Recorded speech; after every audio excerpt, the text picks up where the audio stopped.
Supreme Court Justice Neil Gorsuch is marking America's 250th anniversary in a big way with a new children's book, which is out tomorrow. He co-authored Heroes of 1776, the story of the Declaration of Independence. The book highlights iconic figures like Benjamin Franklin and Thomas Jefferson, along with lesser-known patriots and the sacrifices that they made for our independence. Justice Gorsuch joins us now. What an honor. Nice to talk to you, Justice. Thank you. So good to see you, Ainsley. Thank you so much. Your book is fantastic. I think it's great for adults, too, and I look forward to reading it with my daughter. What was the motivation behind this? Well, I guess two things. One, it's our 250th anniversary, and we're going to have fireworks, we're going to have celebrations, and we should, but I hope, too, we might find a little time to reflect on the men and women whose courage and sacrifice gave us the Declaration of Independence.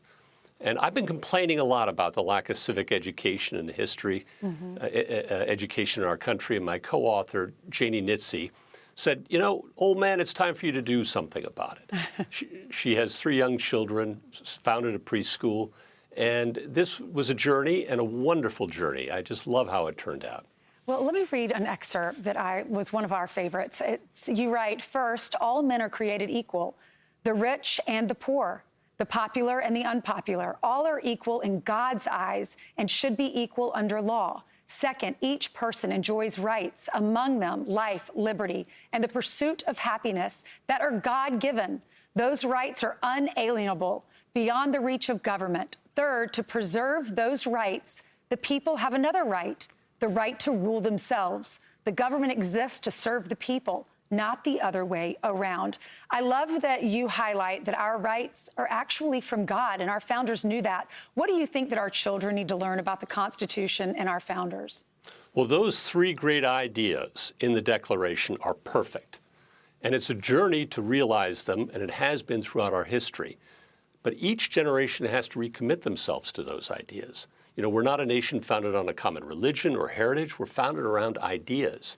And so the torch passes to each new generation to carry on those ideas. And the sacrifice that the men and women during the Revolution, we forget it was 8 long, bloody years. And ordinary people, not just Ben Franklin and Thomas Jefferson, but people like Mary Catherine Goddard and Emily Geiger, whose stories we tell in the book, help make those ideals possible for us. Yes, sir. As an originalist, how do you balance the literal text of the Constitution with more modern issues that maybe the framers couldn't have anticipated, like AI or internet issues?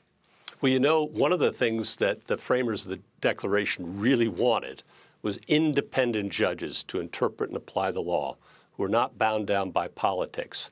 They fought a revolution against a king who had taken control of the judiciary himself. And so an originalist tries to be faithful to the original written word of the Constitution and apply it. Yes, it has to be applied to new facts and circumstances, but the terms of that document cannot be changed by 9 old people in Washington. That's not our job. Yes, sir. I know that you've said in the past most people cannot name the 3 branches of government. So hopefully this book will bridge the gap. It is beautifully illustrated. I encourage everyone to pick it up. And this is something that we'll be reading this week in our household. Thank you so much for your knowledge and for serving our country. And what an honor to talk to you. Thank you so much. Thank you, Ainsley. You're welcome. Heroes of 1776. It's out tomorrow. Have a good day, everyone. Be sure to like and subscribe for all the Fox News latest on YouTube and catch full shows streaming now on Fox One.